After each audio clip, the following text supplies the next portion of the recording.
Oui, donc j'ai bien entendu votre discours, Monsieur Durand. La première chose que je voudrais dire, et là pour le coup je représente, je parle au nom des pouvoirs publics, le modèle américain n'est absolument pas transposable en France. Vous parlez de dizaines de milliers de puits, et regardez déjà au niveau de l'exploration conventionnelle dans le bassin de Paris.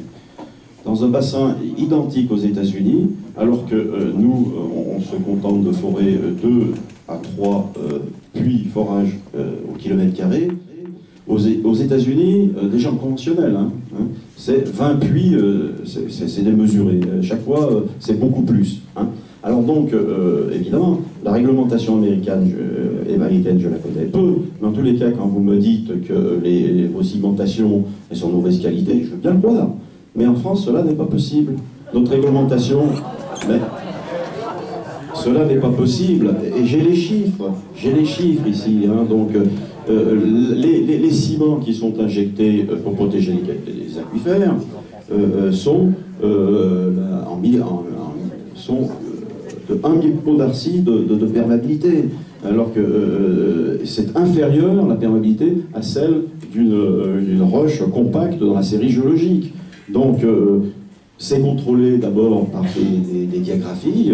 Bien sûr, je comprends très bien qu'aux États-Unis, on tire les coûts, et plus le prix du gaz, bon, parce que vous avez parlé surtout du gaz, j'observe, et je comprends très bien qu'effectivement, il y a des phénomènes de migration, le gaz est volatile, ce qui n'est pas le cas pour un puits de pétrole. Le puits de pétrole, on le bouche, on l'abandonne, et ça, je peux vous garantir que ça ne bouge pas au cours du temps. Et donc, pour ce qui concerne le gaz, bon, vous savez très bien qu'on fait des stockages de gaz dans le souterrain, des cavités salines, et bon, on n'a jamais eu de problème de fuite dans ces... bon, là, la cavité saline est directement en contact avec le ciment du tubage, et on n'a jamais observé quelconque fuite de channeling dans ces ciments. Les ciments, bon, aux États-Unis, que les gens tirent les prix et que ça, finalement, interfère sur la qualité des cimentations, ça, je veux bien le croire, mais nous, en France, ça n'est pas possible. D'ailleurs, tout le démontre, l'exploration conventionnelle, quand même, dans le centre de bassin de Paris, nous avons 800 forages, nous avons un certain nombre de forages producteurs, on n'a jamais entendu parler de quelconque problème de fuite.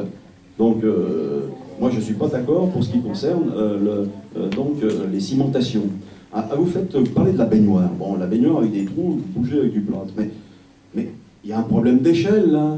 Vous vous rendez bien compte, par un puits, la taille d'un puits, la taille du trou d'un puits, si vous le ramenez à la taille d'une baignoire, mais on n'y passerait même pas un cheveu dans le trou de la baignoire. C'est pas possible. Donc cette image est un peu surréaliste, quoi. Donc on ne peut pas y croire, surtout si on bouche ce trou avec un ciment, on le colmate avec un ciment non performant, il n'y a aucune raison que ça fuit. Voilà.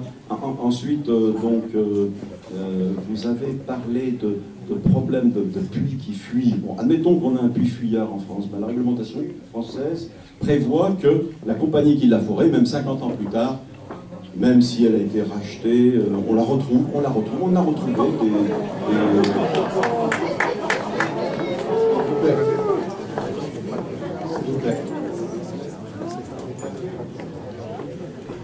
Par exemple, à Gavian, au début du siècle dernier, il y a des puits qui ont été abandonnés, qui étaient fuyards. Eh bien, on est allé rechercher, disons, l'héritier de la compagnie qui avait foré ces puits, et l'État lui a demandé de remettre en ordre, en état le site.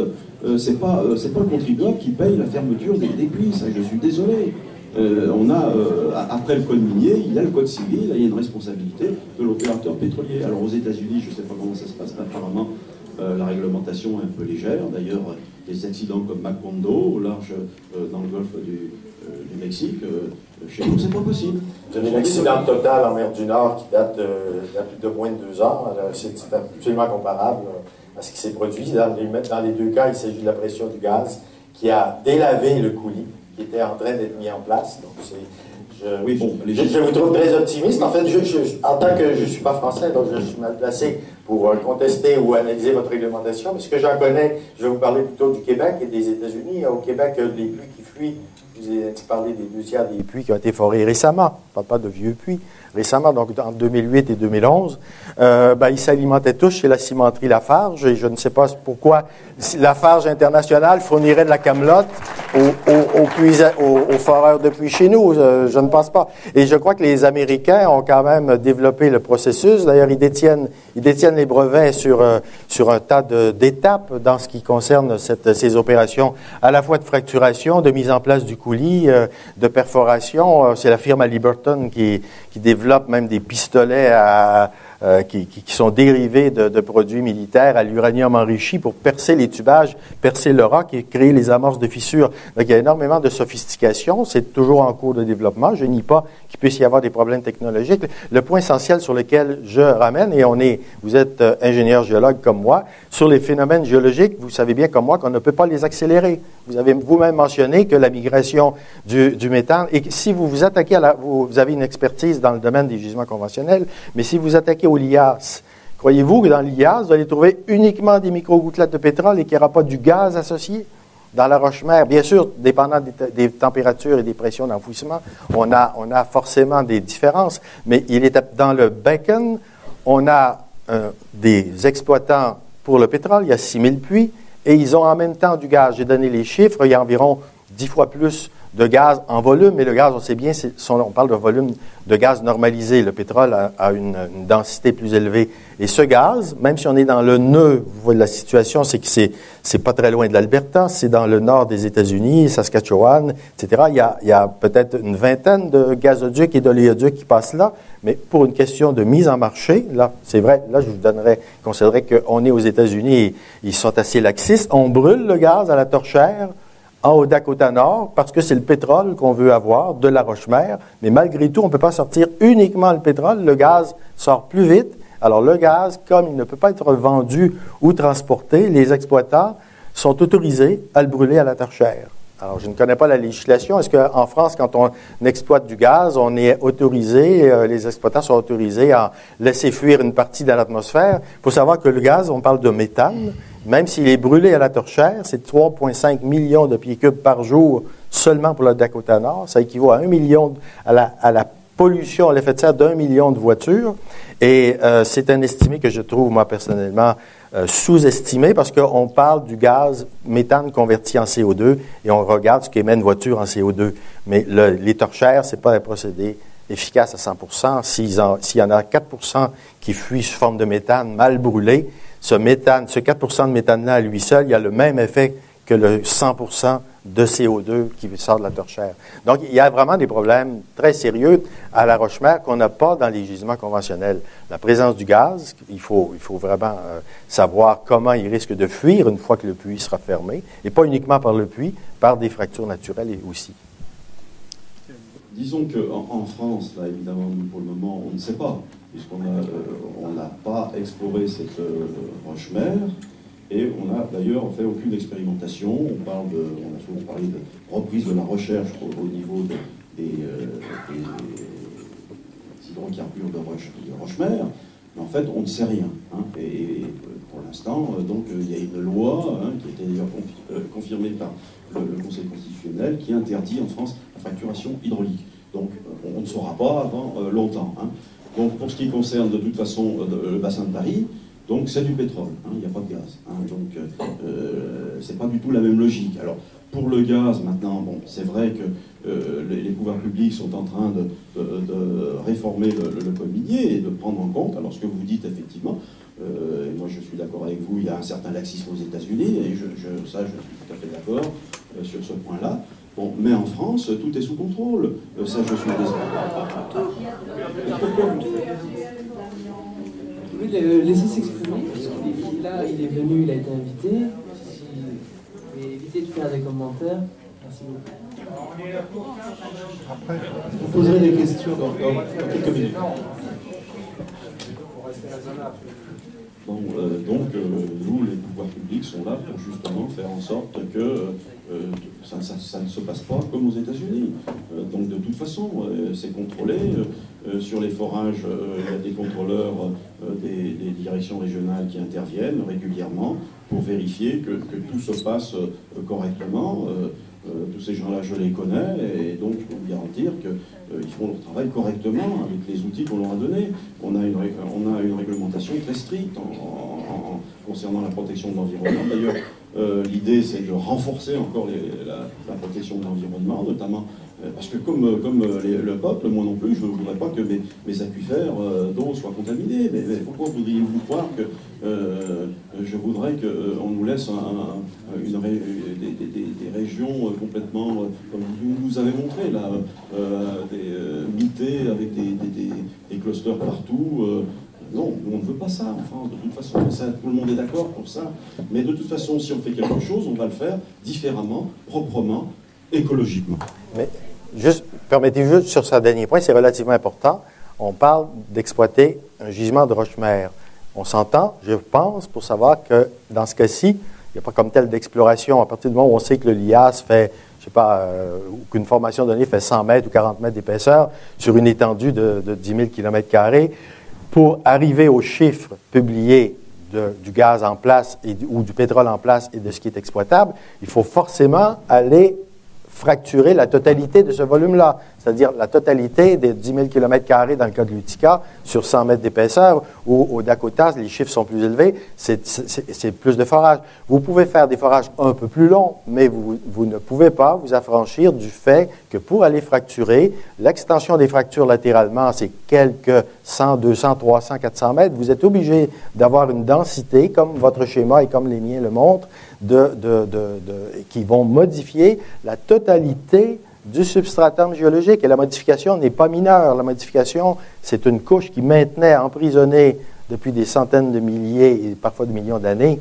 gaz et pétrole. À partir du moment où on la transforme, comment peut-on penser à cette idée en laissant 98% ou 99% du pétrole en place et 80% du méthane qui, lui, on sait bien, va chercher à remonter vers la surface tant que les bouchons vont tenir. Alors, ma question que je pose à l'industrie depuis 3 ans, montrez-moi les études qui me prouvent que votre coulis et que vos aciers durent des millénaires. Et s'ils sont capables de me répondre à oui, alors je leur dis, sortez de l'industrie pétrolière, allez vendre votre recette d'acier et votre recette de coulis de ciment aux producteurs de viaducs et de ponts parce qu'ils vont être très contents d'avoir des viaducs qui vont durer 1000 ans. Au Québec, on est en train de refaire tous nos viaducs à peine après 40 ans. Encore une fois, c'était Cimenterie Lafarge qui fournissait le béton. Alors, je ne veux pas croire que je ne les accuse de rien. J'ai fait une blague, je m'excuse. Mais je ne pense pas que rien construit par l'homme ne puisse garantir une durée requise pour ce qu'on met en branle en lançant cette nouvelle idée d'aller fracturer la roche-mère. Bon, pour le moment...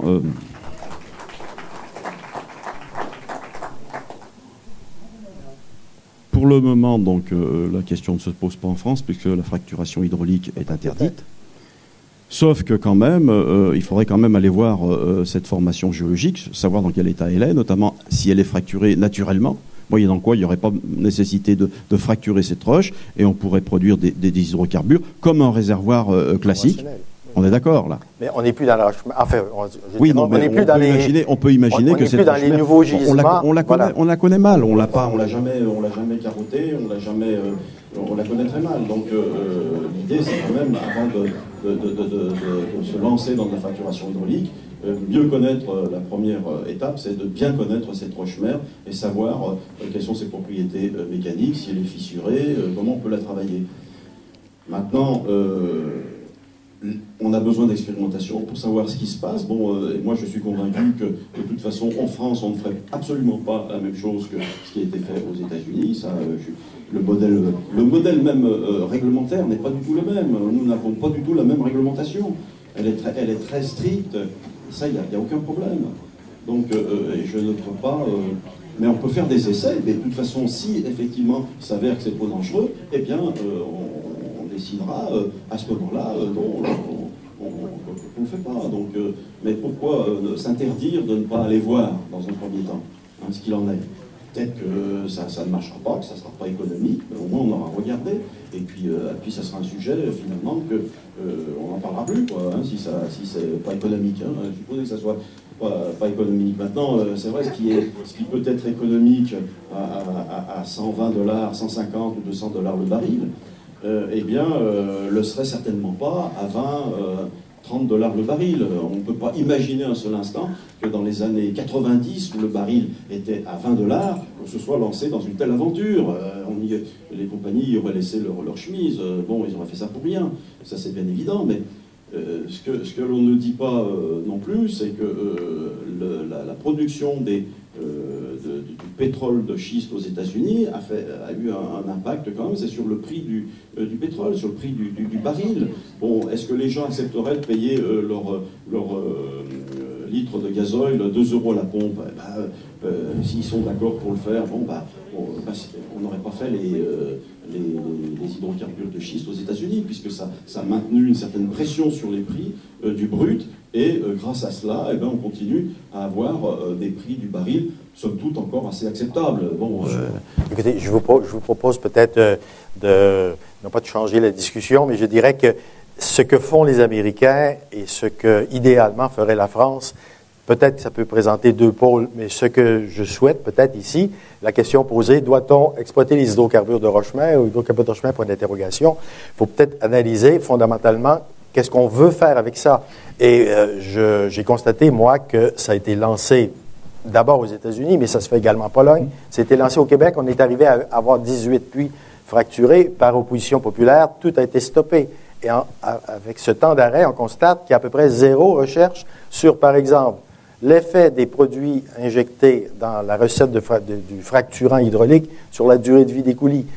Vous me parlez de réglementation très inspectée, etc. Je comprends votre point de vue et je le respecte aussi, sauf qu'on a affaire ici à quelque chose de totalement nouveau.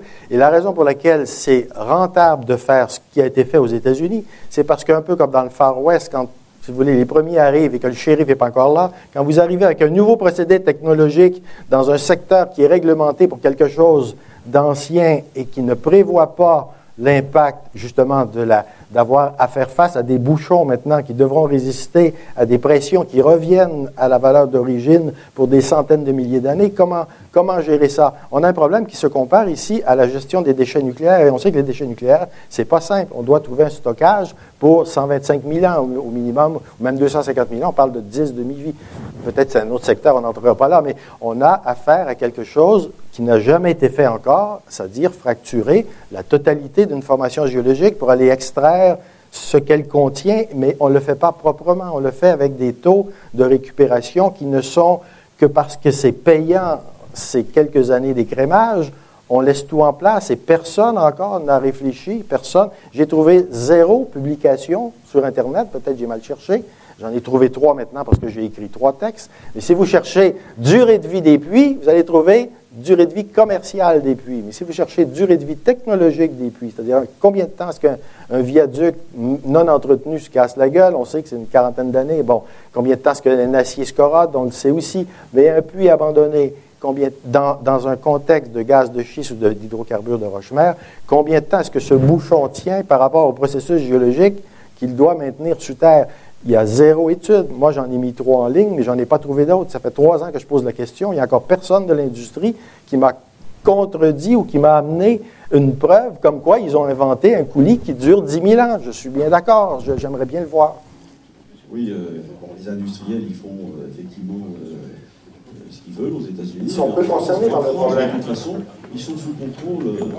C'est les mêmes compagnies. Monsieur S, c'est des Américains.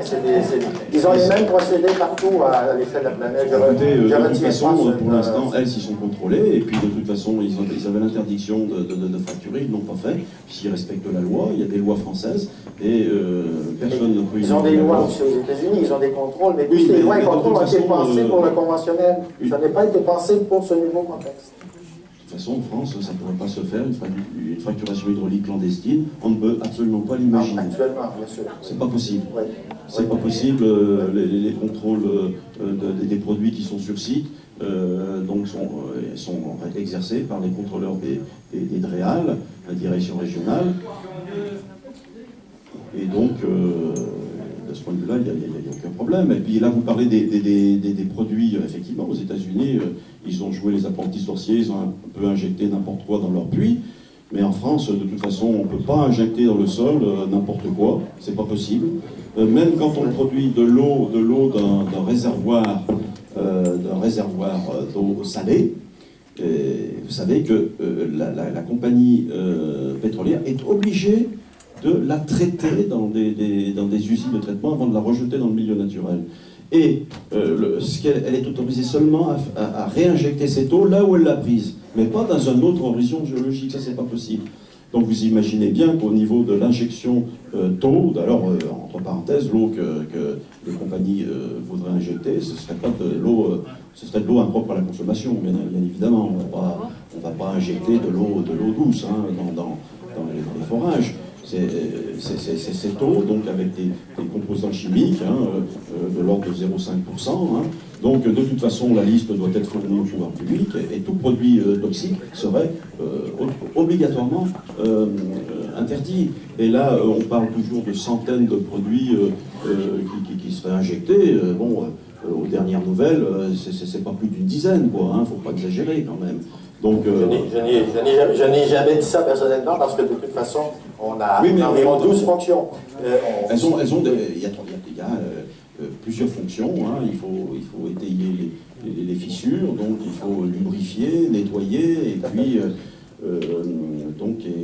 puis éviter la prolifération bactérienne. Donc c'est des biocides qui sont ajoutés. Il y a effectivement de l'acide chlorhydrique. L'acide chlorhydrique, c'est rien, on en met dans l'estomac, on ne va pas exagérer. Et puis c'est à petite dose, et tout le monde qui n'utilise pas l'acide chlorhydrique dans ses WC, dans sa tuyauterie, pour déboucher. Et donc la petite dose, ça ne représente aucun danger. Et les biocides, quant aux biocides, c'est ce qu'on met dans les piscines où les enfants se baignent. Donc il ne faut pas exagérer. Il y a des choses qui sont fausses, qui ont été racontées. Et il faut voilà, je n'en prends pas acte et je n'en fais pas mienne. Je parle justement ce soir d'une présentation qui n'implique même pas la fracturation hydraulique. Je parle de fracturation. Toute fracturation, tout ce que je dis ce soir s'appliquerait à toute technique de fracturation.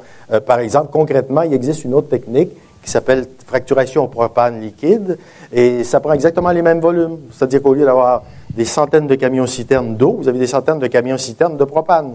Ce n'est pas nécessairement un progrès en ce qui me concerne, et une des raisons pour lesquelles cette technique a peu performé, elle a malgré tout été utilisée au Québec. En novembre 2009, on a fait une petite fracturation expérimentale. Cette société cherche à vendre son produit en disant « water-free fracturation », c'est-à-dire une compagnie qui propose de la fracturation sans eau. Donc, ça élimine toutes les objections des milliers de produits, mais on parle de propane liquide. Les accidents qui sont survenus ont montré que maintenant, ils sont obligés de procéder en télécommande à 200 mètres de distance. Et il s'agit de quantités comparables au remplissage des réservoirs d'une fusée Ariane 5 à Kourou. Je comprends qu'à Kourou, on a un périmètre de sécurité, mais imaginez-vous, vous baladez avec des centaines de camions-citernes de propane liquide d'un point à l'autre dans les campagnes pour fracturer en économisant l'eau. Non, il y a vraiment un problème de base. Toute fracturation demande de créer ces fractures, d'injecter le sable qui doit être entraîné dedans. Et oui, j'avais mis une dernière diapo sur les autres techniques. Personnellement, je considère ça comme un peu comme un procédé qui ne sera jamais applicable économiquement parce qu'on parle de fracturation à l'arc électrique. Entre parenthèses, il n'y a qu'en France qu'on parle de techniques alternatives pour l'instant. Au Canada, on parle beaucoup des problèmes liés à la fracturation hydraulique et les gens parlent d'utiliser des produits biodégradables, écologiques, en remplacement de produits chimiques. Mais tout ça, c'est pour endormir le problème. Le problème fondamental, c'est ce qui se passe après abandon avec tout le gaz associé au pétrole, quand on a un gisement de pétrole, qui demeure présent et qui menace les nappes phréatiques. Même si vous n'avez pas injecté de produits chimiques, vous avez créé une possibilité de circulation des profondeurs vers le haut. Et à 1000 mètres de profondeur, les eaux sont minéralisées, salines. Vous dites par le puits. Par le puits ou des fractures naturelles. Il y a des cas de contamination détectés par des fractures naturelles. Des failles. De faire en sorte qu'on ne réactive pas une faille. C'est leur métier.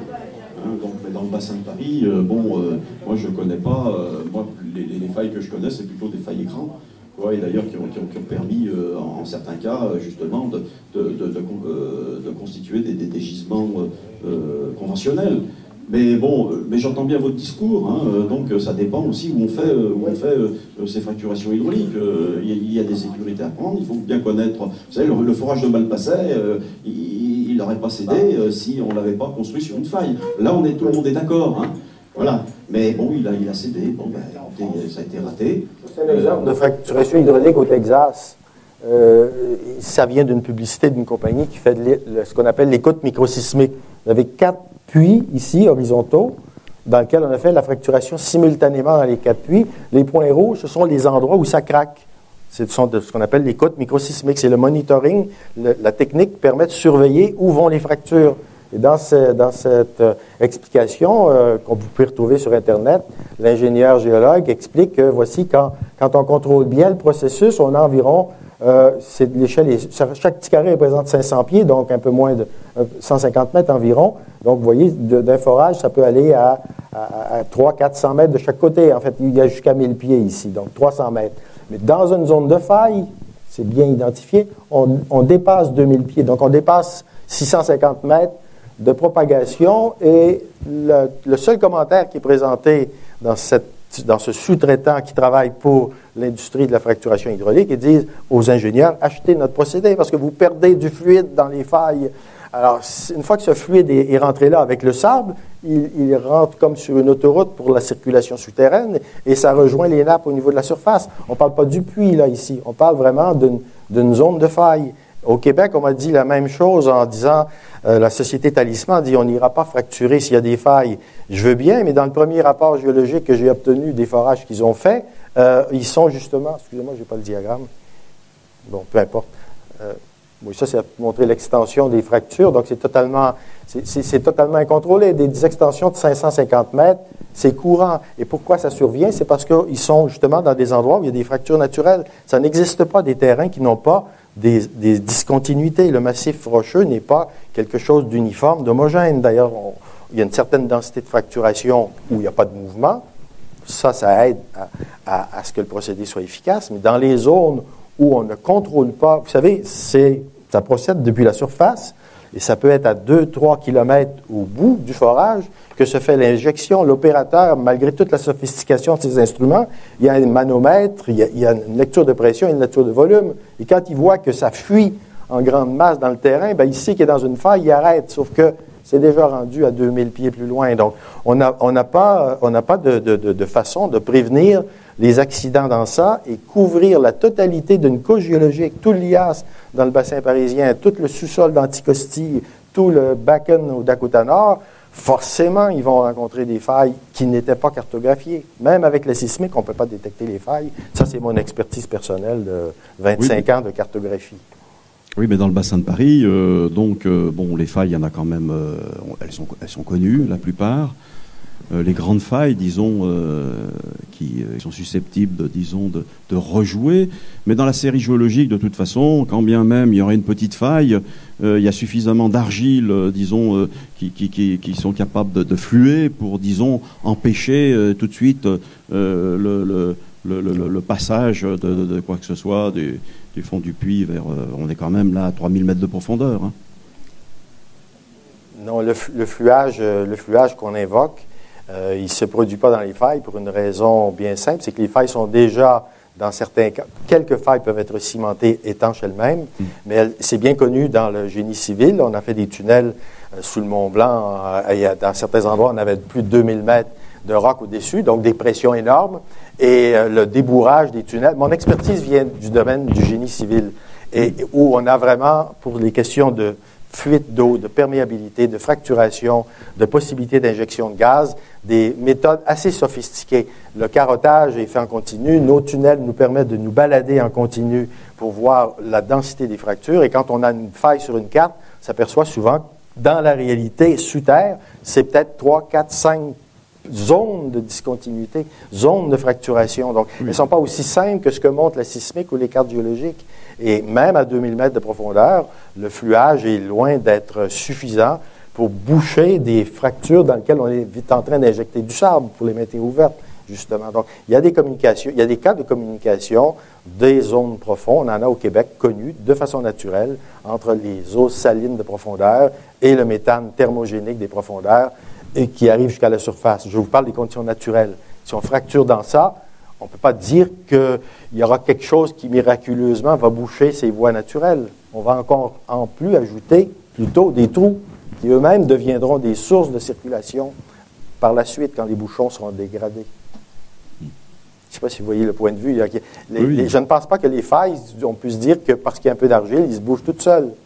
C'est comme les coulis de ciment, ils ne se bougent pas tout seuls. Moi, je ne suis pas persuadé qu'elles rejouent ces failles, d'abord. Non, elles ne rejouent pas. On ne parle pas de sismique, là. On parle pas de tremblement de terre. Les failles sont des zones perméables.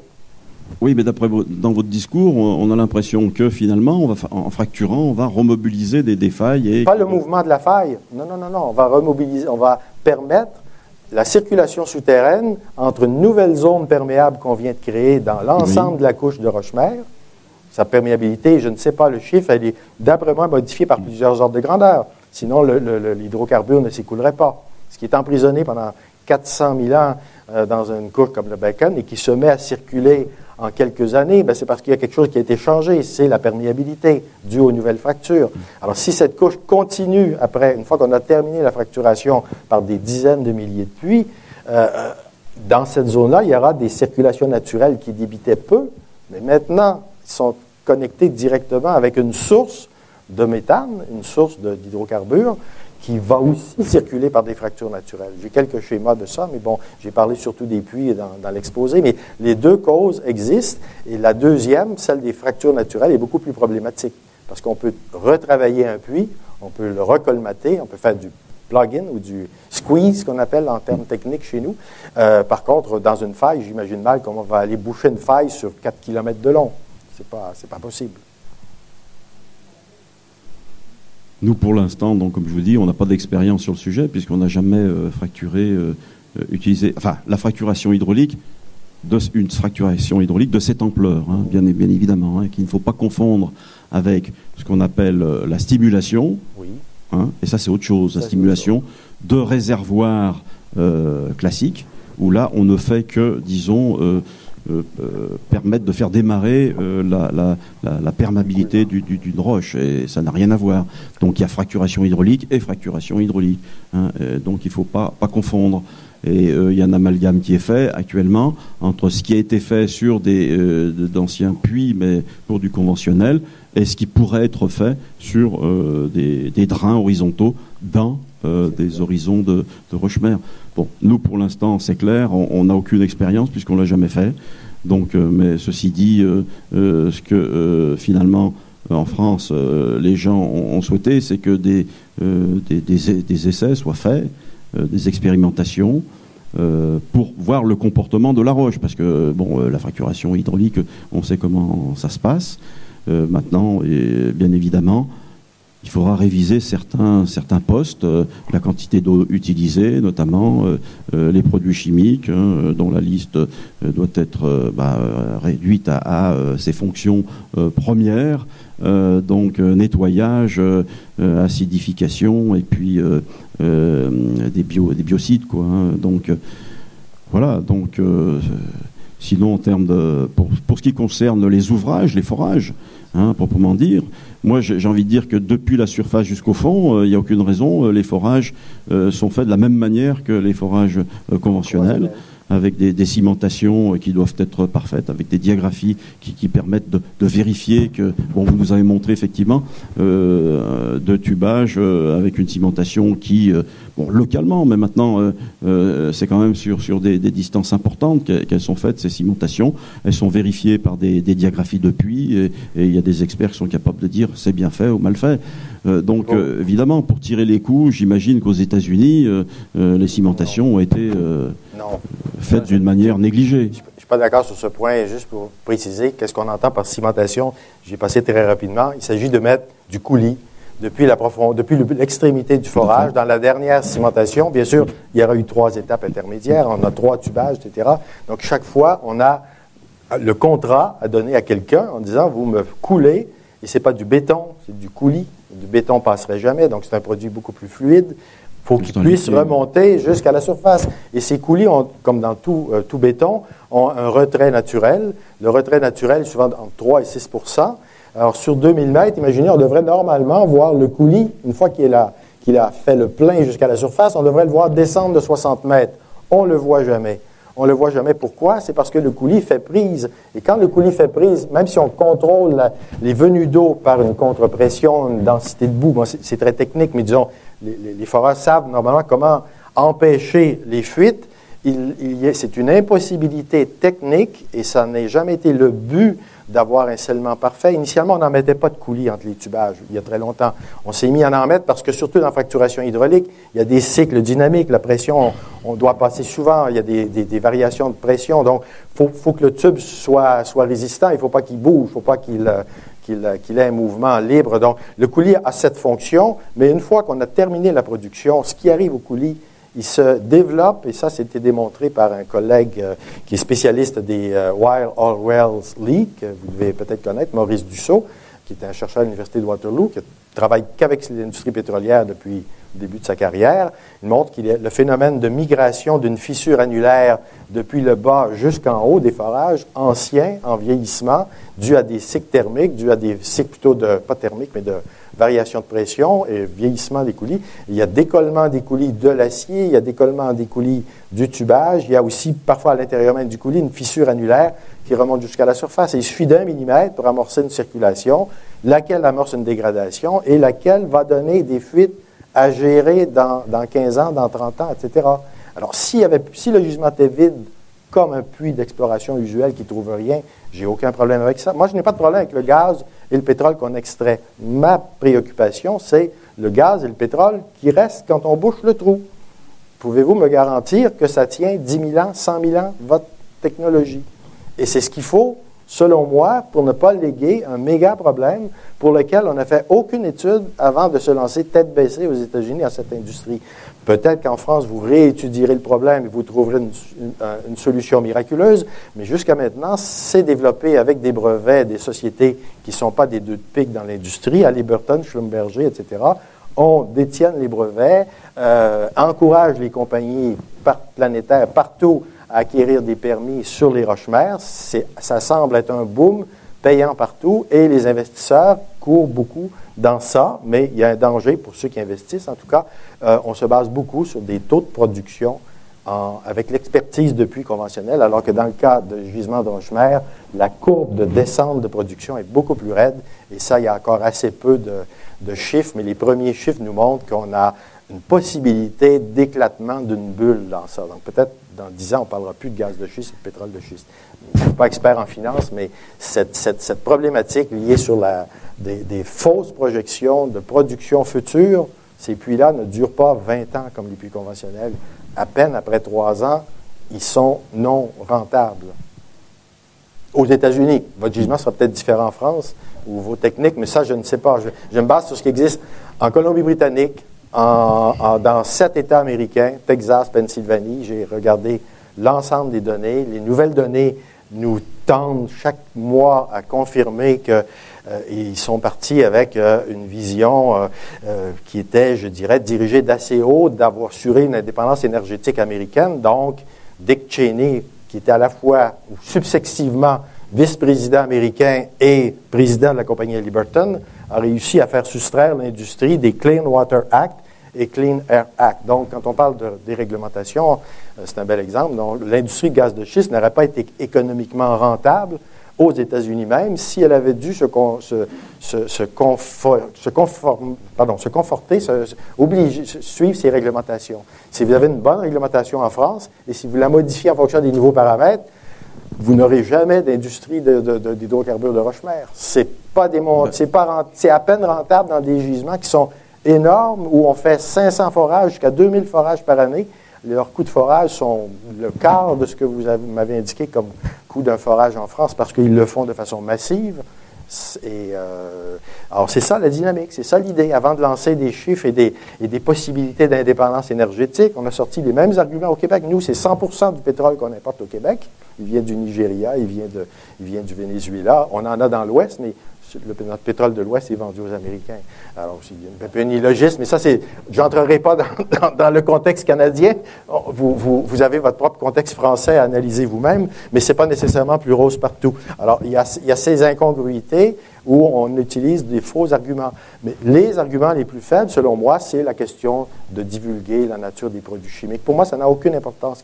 Même s'ils utilisent de l'eau claire, même s'ils utilisent de l'air comprimé, tout ce que j'attire l'attention sur mes exposés depuis 3 ans, c'est ce qui advient au puits abandonné, et je n'ai encore pas de réponse satisfaisante à ces questions, ce que j'appelle les bugs technologiques qui vicient à la base l'idée même d'exploiter des hydrocarbures de roche-mère. C'est ma conclusion. Mais faut-il exploiter les hydrocarbures de roche-mère? Moi, je dis c'est non. Certainement pas avant 2 générations et certainement pas sans études extrêmement détaillées sur ce qui advient après. Oui.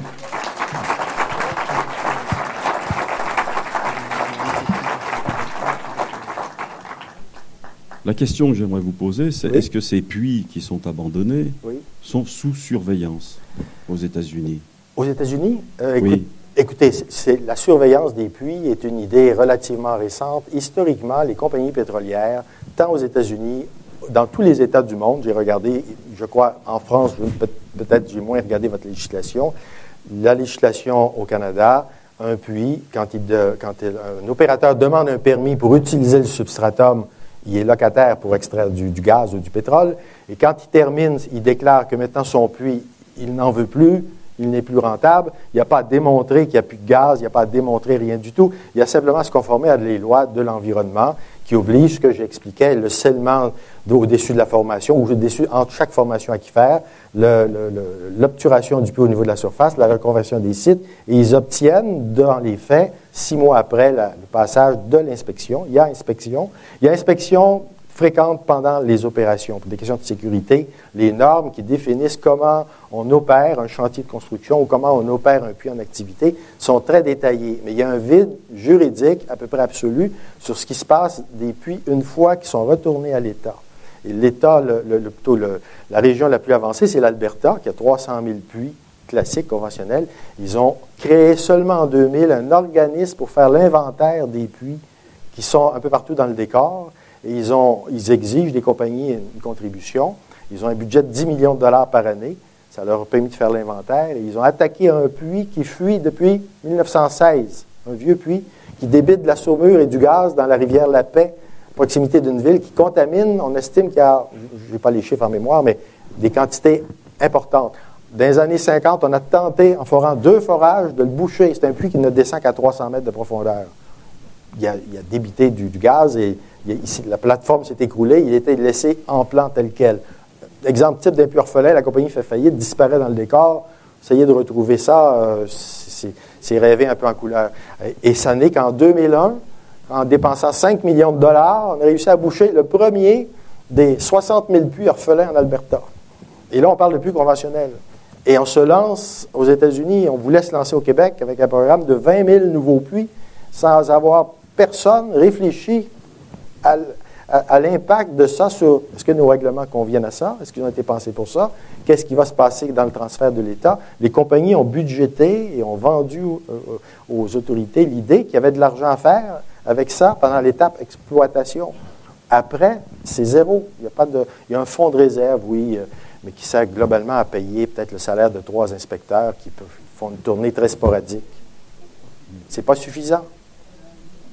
Oui, effectivement, mais nous, en France, vu le nombre de forages qui est réalisé par an, le problème ne se pose pas. De toute façon, on n'est pas du tout dans les mêmes échelles. Est-ce que ça se fait annuellement? On n'est pas du tout dans les mêmes échelles. Quand vous parlez de 10 000 forages, nous, on parle de 10 forages. On est totalement... Non, mais si on parle de l'hypothétique, bien sûr, vous avez une interdiction de fracturation pour l'instant, mais disons que cette loi, supposons, on discute sur une base théorique, faut-il exploiter les hydrocarbures de roche-mère? Exploiter les hydrocarbures de roche-mère en France va demander aussi 10-20 000 puits dans le bassin parisien. On ne peut pas dire qu'on va exploiter le lias avec 3 forages. Ça prend un forage pour couvrir la totalité du gisement. Pour arriver à votre chiffre d'1 milliard de barils exploitables, il faudra avoir combien de puits? comme je l'ai dit, à partir de clusters éloignés de 5 km. C'est des clusters que je vous montrais sur le diagramme. Les plateformes qui sont là, ce sont toutes des clusters. Il y a 4, 5, il y a un record, il y a 48 puits. 48 Après, ça puits dépend indépendants qui partent d'une seule plateforme aux États-Unis, en Arizona. Mais peu importe, le problème est le même. On doit avoir 100% de la fracturation, doit couvrir 100% du volume de la formation pour arriver aux chiffres indiqués. On exclura peut-être des zones qu'on aurait identifiées failles ou autres, mais en gros, pour arriver au chiffre d'1 milliard que vous citez pour le bassin parisien, on ne peut pas penser à quelque chose de comparable à ce que vous avez fait jusqu'à maintenant.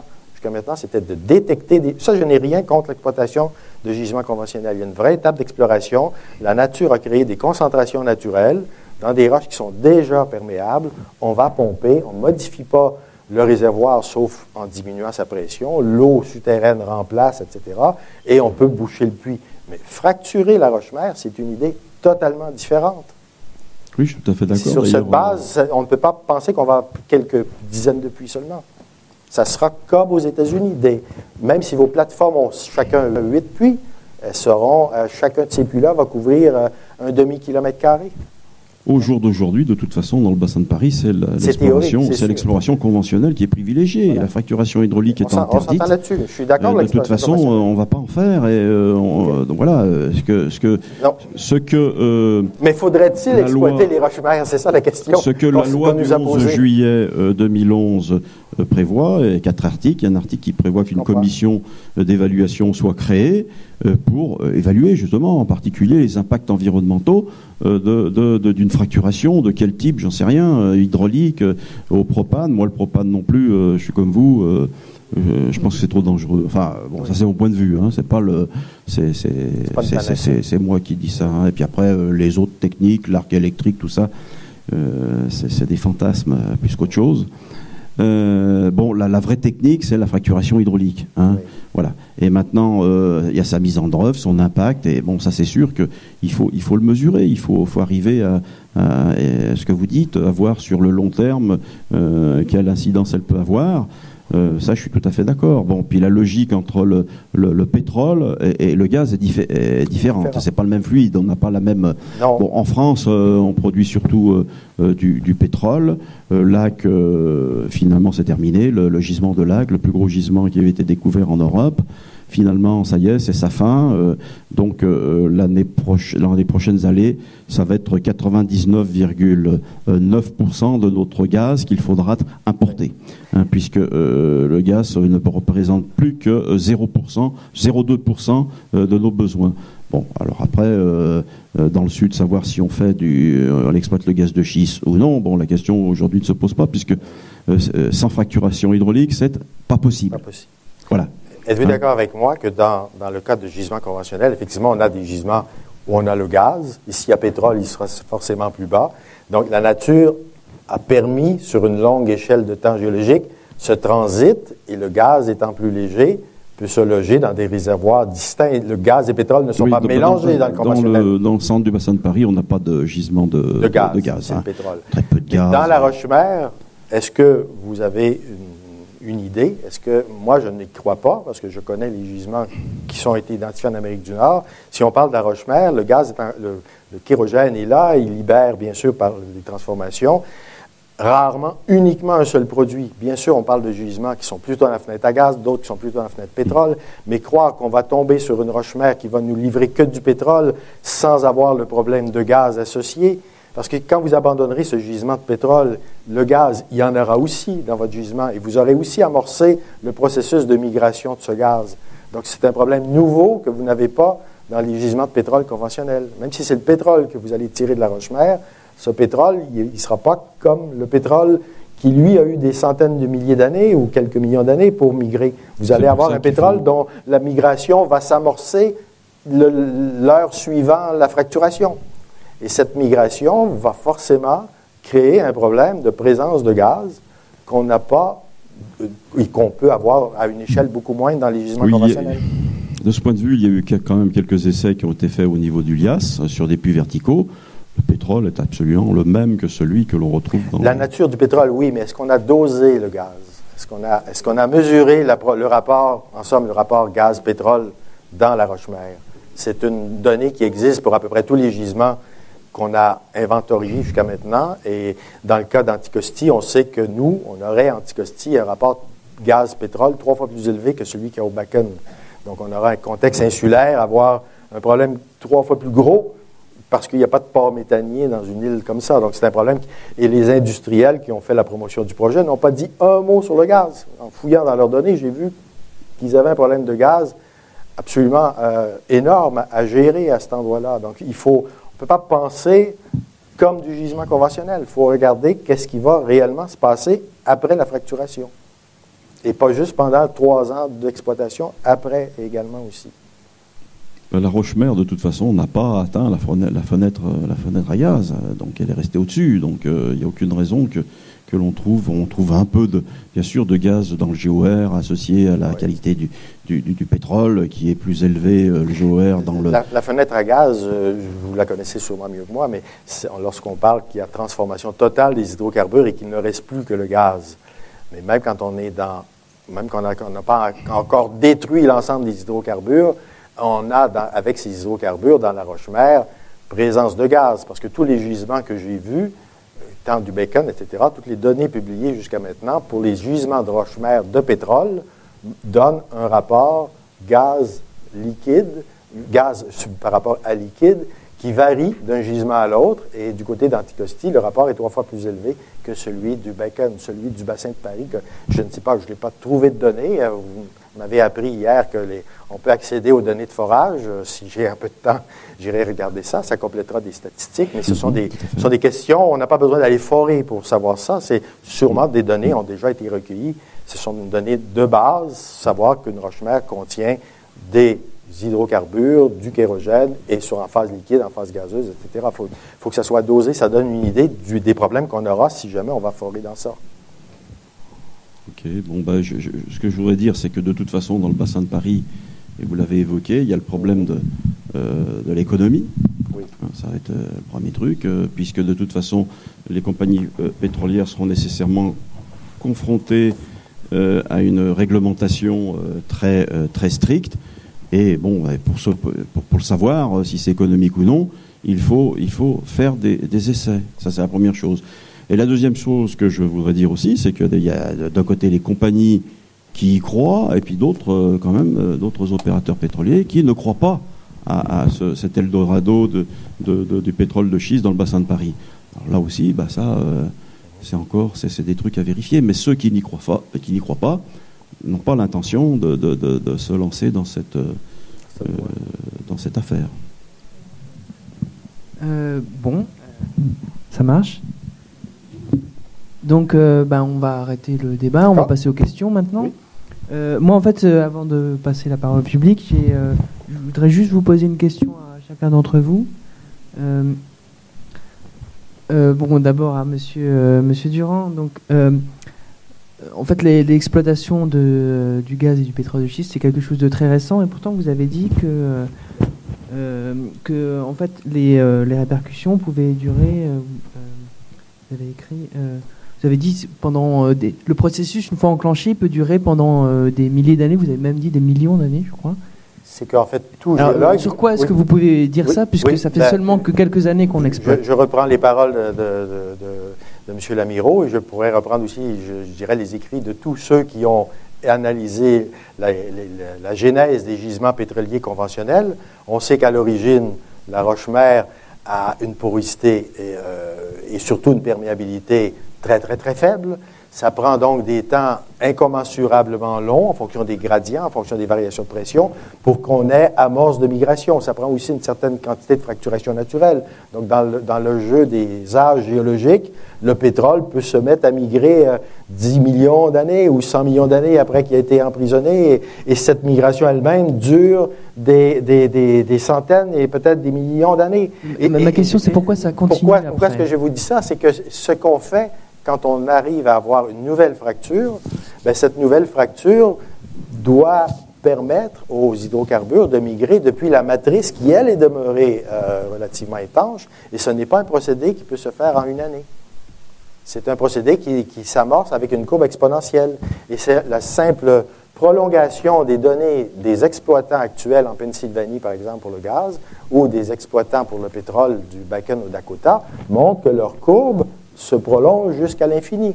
Alors, l'infini, c'est long, mais en géologie, 100 millions d'années, c'est l'ordre de grandeur auquel on est habitué de traiter. Donc, je pense qu'à peu près tout le monde, tant de l'industrie que moi qui questionne l'industrie, je pense qu'on s'entend pour dire qu'une libération de gaz ou de méthane ou de pétrole à partir d'une roche-mère, c'est quelque chose qui est extrêmement rapide au début quand on vient de créer des fractures. Mais c'est quelque chose qui ne se tombe pas à zéro au bout de 3 ans. C'est quelque chose qui se va demander des temps extrêmement longs. Et on n'a pas de précédent dans l'exploitation de quelque chose. Le charbon, quand on arrête, il reste en place. Une mine d'or, quand on arrête, ça reste en place. Mais le méthane et les hydrocarbures, quand on arrête, les fractures sont là avec du sable dans les fractures. Est-ce que les fractures se referment? Moi, je croyais ça naïvement quand j'ai commencé mes recherches, mais toutes les courbes montrent qu'au contraire, on a un peu plus que la courbe théorique. On semble avoir un débit qui débite un petit peu plus que ce que donnerait la simple position statique des fractures. Alors, elles ne se referment certainement pas, parce que si elles se fermaient au bout de 3 ans, on m'a répondu ça dans un autre débat précédent, et j'ai écouté démontrer ça, mais je n'y crois pas, moi, que vos fractures se fermeraient miraculeusement quand vous décidez de fermer le puits. Ça se peut pas. Ok, merci. Et, voilà. Donc, sinon, j'avais aussi une question pour M. Lamirault. Tout à l'heure, vous avez dit, vous avez répété plusieurs fois que la fracturation hydraulique est interdite en France, mais vous avez dit que peut-être qu'en cherchant, on pourrait peut-être trouver des cas une fracturation naturelle, vous avez dit. Est-ce que vous avez des cas en tête de fracturation qui seraient naturelles? Pour savoir si la roche-mère elle est fissurée naturellement, il faut aller l'explorer et la carotter et faire des mesures voir un peu, et puis essayer de faire un drain horizontal dans cette roche-mère, essayer de produire cette roche-mère sans fracturation additionnelle, comme conserver la fracturation qui elle a un âge qui est géologique, quoi. Ma question, c'est est-ce que vous l'avez déjà vu en fait? Pour l'instant, non. Enfin, je vous ai montré des images tout à l'heure. Vous avez vu dans le sud de l'Angleterre, là, cette roche-mère kiméridienne qui affleure en falaise, en bordure de mer. Donc cette roche-mère, on la voit et on voit clairement les fissures. Je vous l'ai montré tout à l'heure en diapositive, ces fissures naturelles. Et on peut imaginer que le pétrole est coincé dans ces fissures naturelles, comme elle pourrait l'être dans un réservoir. En fait, on aurait comme du conventionnel, on aurait juste à le pomper, c'est ça? Il n'y aurait pas besoin d'injecter. On aurait juste à le pomper, oui, tout à fait. Ouais. Oui. Mais ça, pour le savoir, évidemment, il faut travailler la roche. Mais maintenant, est-ce que c'est économique? Après, les volumes qui vont être retirés en termes de production, ils seront peut-être moindres que si on fracturait. Ça c'est certain. Il y a peut-être même aucun doute. Mais on peut toujours essayer de voir. C'est vrai que si le baril est à $50, j'imagine mal que on aille regarder seulement faire une production uniquement à partir de la fissuration naturelle. Maintenant, lorsque le baril sera dans quelques années à 200, peut-être que ce jour-là, on essayera de voir si on peut pas. Oui, parce que le pétrole aussi, entre parenthèses, je voudrais signaler que, au-delà du fait que c'est une énergie fossile, on est d'accord, c'est une matière première aussi, faut pas l'oublier, et qui est très utile dans la pétrochimie, et qui n'a pas chez lui, dans sa poche un portable, ou un ordinateur, ou des Tupperware. Là, l'autre jour, j'entendais à la télévision, la France disait, oui, on est content, on a une industrie de Tupperware qui est vraiment extraordinaire. Oui, d'accord, mais demain, s'il n'y a plus de pétrole, votre Tupperware, vous le fabriquerez plus, parce qu'on a besoin de propylène, qui est un dérivé du pétrole. Bon, je veux dire que le pétrole, c'est quand même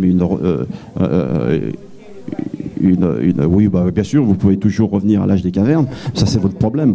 Mais la plupart des gens, eux, veulent, disons, ils sont habitués maintenant à leur confort, et je ne pense pas qu'ils accepteront de réduire leur train de vie, notamment en termes d'utilisation de tous les dérivés hydrocarbures qui, entre parenthèses aussi, sont utilisés en médecine. L'aspirine, par exemple, est un composé hydrocarbure. Donc, bon, il faut quand même... Pourquoi on s'acharne à vouloir produire du pétrole? On a de multiples raisons. Maintenant, c'est sûr que, je suis tout à fait d'accord qu'on ne pourra jamais le faire dans le cadre d'une négligence du point de vue de la sécurité et de la protection de l'environnement. Ça, il est hors de question en France de le faire de cette manière.